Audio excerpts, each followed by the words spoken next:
ಕೇರಳದ ವಿಷಯದಲ್ಲಿ ಎಕ್ಸಿಟ್ ಪೋಲ್ಗಳೇನು ಹೇಳ್ತಾ ಇದ್ದಾವೆ? ಚುನಾವಣೆಗಂತ ಮುಂಚೆ ಮತ್ತು ಮತದಾನದ ನಂತರ ಹೆಚ್ಚಿನ ವ್ಯತ್ಯಾಸ ಆದಂತೆ ಕಾಣಿಸ್ತಾ ಇಲ್ಲ. ಕೇರಳದಲ್ಲಿ 2 ಅವಧಿಯ LDF ಆಡಳಿತದ ನಂತರ UDF ಬರುತ್ತೆ ಅಂತ ಸಮೀಕ್ಷೆಗಳು ಹೇಳ್ತಾ ಇದ್ದಾವೆ.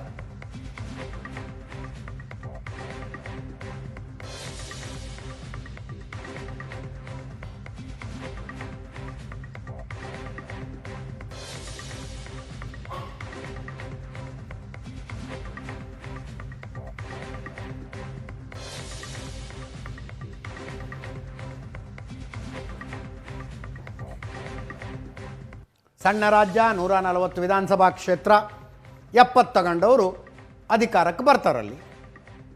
ಹಾಫ್ವೇ ಮಾರ್ಕನ್ನು ಕಾಂಗ್ರೆಸ್ ನೇತೃತ್ವದ UDF ಕ್ರಾಸ್ ಮಾಡುತ್ತೆ ಅಂತ ಬಹುತೇಕ ಸಮೀಕ್ಷೆಗಳು ಹೇಳ್ತಾ ಇದ್ದಾವೆ.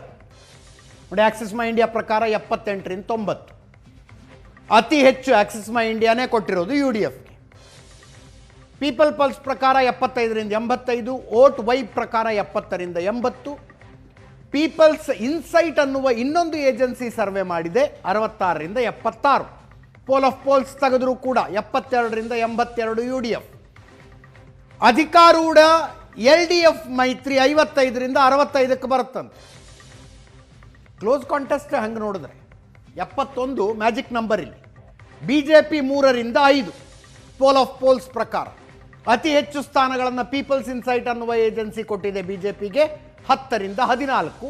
ವೋಟ್ ವೈಬ್ ಪ್ರಕಾರ BJP 0, ಆಕ್ಸಿಸ್ ಮೈ ಇಂಡಿಯಾ 0ಯಿಂದ 3 ಅಂತ ಹೇಳ್ತಾ ಇದೆ.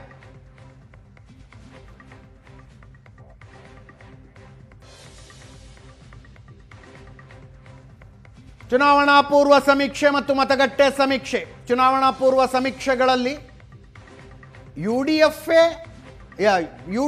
65ರಿಂದ 74, LDF 61ರಿಂದ 69 ಅಂತಿತ್ತು. ಸಂಖ್ಯೆಗಳು ಹೆಚ್ಚು ಕಡಿಮೆ ಆಗಿದೆ. ಇಲ್ಲಿ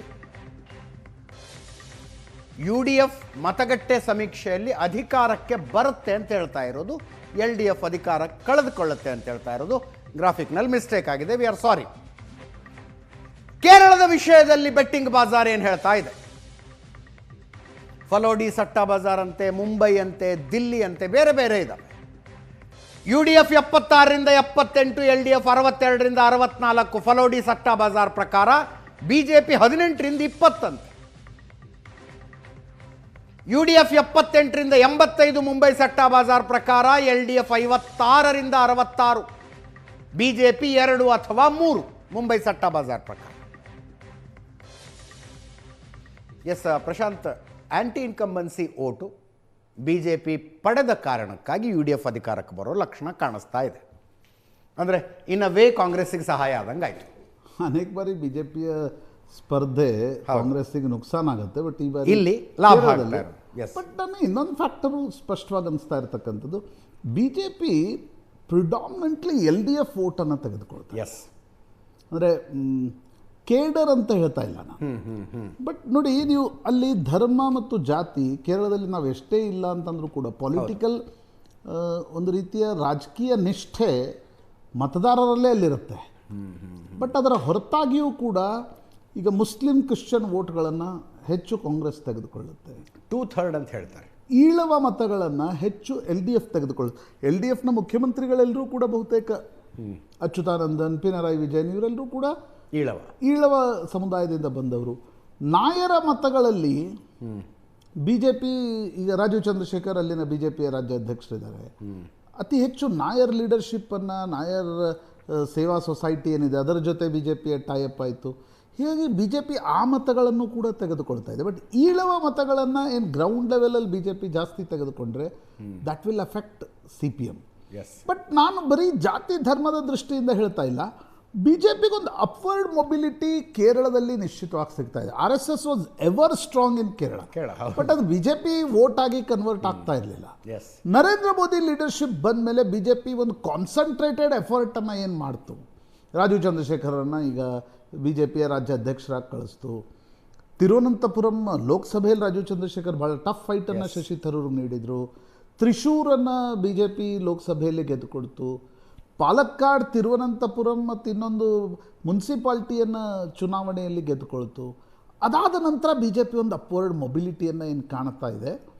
ಜೊತೆಗೆ ಗೋಲ್ಡ್ ಕೇಸ್ ಇದೆ. ಹೌದು.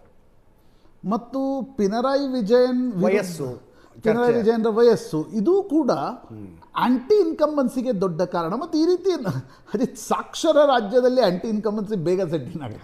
ಹೌದು. ಸಾಕ್ಷರತೆ ಕಡಿಮೆ ಇರೋ ರಾಜ್ಯಗಳಲ್ಲಿ 15 ವರ್ಷ 20 ವರ್ಷ ಅಧಿಕಾರ ನಡೆಸ್ತಾರೆ. ಆದರೆ ಸಾಕ್ಷರ ಇರುವ ರಾಜ್ಯದಲ್ಲಿ ಆಂಟಿ ಇನ್ಕಂಬನ್ಸಿ ಬೇಗ ಸೆಟ್ಟಿನ್ ಆಗುತ್ತೆ.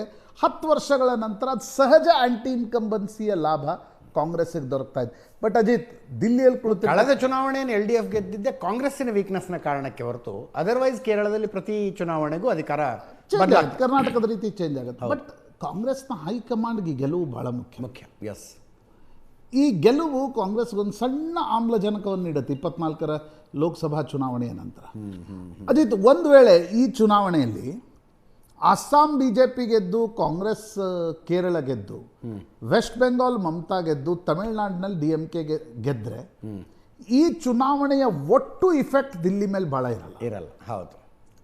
Imagine the case, West Bengal BJP ಗೆದ್ದು, ಅಸ್ಸಾಂ BJP ಗೆದ್ದು, ತಮಿಳುನಾಡಿನಲ್ಲಿ ವಿಜಯ್ ಏನಾದರೂ ಗೆದ್ದರೆ ಇಂಡಿಯಾ ಒಕ್ಕೂಟದ ಮೇಲೆ, ನಾನ್ BJP ಪಾರ್ಟೀಸ್ ಮೇಲೆ ಇದರ ಇಫೆಕ್ಟ್ ಬಹಳ ಜಾಸ್ತಿ ಅಲ್ಲಾಡ್ದಂಗಾಗುತ್ತೆ. ಎಸ್, ಈಗ ವಿಜಯ್ ಗೆಲ್ತಕ್ಕಂಥದ್ದು ಅಥವಾ ವಿಜಯ್ AIDMK BJP ಜೊತೆಗೆ ಏನಾದರೂ ಸರ್ಕಾರವನ್ನು ರಚಿಸಿದರೆ ದಟ್ ಈಸ್ ಆಂಟಿ ಇಂಡಿಯಾ ಒಕ್ಕೂಟ ಕೂಡ ಆಗುತ್ತೆ. ಕರೆಕ್ಟ್. ಈಗ ಕಾಂಗ್ರೆಸ್ ಕೂಡ ಅಂದರೆ ಕಾಂಗ್ರೆಸ್ ಇರಲಿ, ಇಂಡಿಯಾ ಒಕ್ಕೂಟ ಇರಲಿ, ಯಾಕಂದರೆ ಈ ನೆಕ್ಸ್ಟ್ ಇಲೆಕ್ಷನ್ಸ್ ಇವೆ ಅಲ್ವ ಅಜಿತ್. ಪಂಜಾಬ್ BJP ತಯಾರಿ ಶುರು ಮಾಡ್ತು ಅಂದ್ಕೊಳ್ಳೋಣ, ಬಟ್ ಪಂಜಾಬ್ದೇನು ಇಫೆಕ್ಟ್ ಆಗುತ್ತಿಲ್ಲ. UP ಆ್ಯಂಡ್ ಗುಜರಾತ್ 27ರ ಅತಿ ದೊಡ್ಡ ಚುನಾವಣೆಗಳು. ನರೇಂದ್ರ ಮೋದಿ ಮತ್ತು ಅಮಿತ್ ಶಾ ದಿಲ್ಲಿಯಲ್ಲಿ ಗಟ್ಟಿಯಾಗಿರಬೇಕಿದ್ರೆ ಈ ರಾಜ್ಯಗಳಿಗೆ ಗೆಲ್ಲಬೇಕು. ಹೌದು. ಸೊ ಅದಕ್ಕಿಂತ ಮುಂಚೆ ಕಾಂಗ್ರೆಸ್ ಒಂದು ರಾಜ್ಯವನ್ನು ಗೆಲ್ಲೋದು, ಪಶ್ಚಿಮ ಬಂಗಾಲ್ BJP ಗೆಲ್ಲುತ್ತಾ ಇಲ್ವಾ ಅನ್ನೋದು, ಅಸ್ಸಾಮನ್ನು ರಿಟೈನ್ ಮಾಡೋದು ನ್ಯಾಷನಲ್ ಪಾಲಿಟಿಕ್ಸ್ ಮೇಲೆ ಒಂದು different impact. Yes, psychological impact. Correct. ರಾಷ್ಟ್ರಪತಿ ಚುನಾವಣೆ ಇದೆ. ಹೌದು. ಮುಂದಿನ ವರ್ಷ ರಾಷ್ಟ್ರಪತಿ ಚುನಾವಣೆ ಇದೆ. ಶಾಸಕರ ಸಂಖ್ಯೆ ಎಷ್ಟು ಅನ್ನೋದು ಬಹಳ ಮುಖ್ಯ. ಹೌದು. ಆ ದೃಷ್ಟಿಯಿಂದಲೂ ಕೂಡ ಈ ಚುನಾವಣೆಗಳಿಗೆ ಜಾಸ್ತಿ ಮಹತ್ವ. ಎಸ್. ಬಟ್ ಕೇರಳ ನನಗನ್ಸುತ್ತೆ ಅಜಿತ್, ಬಹುತೇಕ ಕಳೆದ 2-3 ತಿಂಗಳಿಂದ ಒಪಿನಿಯನ್ ಪೋಲು, ಈಗ ಎಕ್ಸಿಟ್ ಪೋಲ್ಗಳು ನೋಡ್ತಾ ಇದ್ದಾಗ ಬದಲಾವಣೆ ಅದರ ಸಾಧ್ಯತೆ ಜಾಸ್ತಿ ಅನ್ನೋದು ಅನಿಸ್ತಾ ಇದೆ. Yes, thank you so much Prashanth. ಇದರೊಂದಿಗೆ ಇವತ್ತಿನ ಪಾರ್ಟಿ ರೌಂಡ್ಸ್ ಮುಗಿಸ್ತಾ ಇದ್ದೀವಿ. ನೇರ ದಿಟ್ಟ ನಿರಂತರ ಸುದ್ದಿಗಾಗಿ ನೋಡ್ತಾ ಇರಿ ಏಷ್ಯಾನೆಟ್ ಸುವರ್ಣ ನ್ಯೂಸ್. ಈಗ ಒಂದು ಸಣ್ಣ ಬ್ರೇಕ್.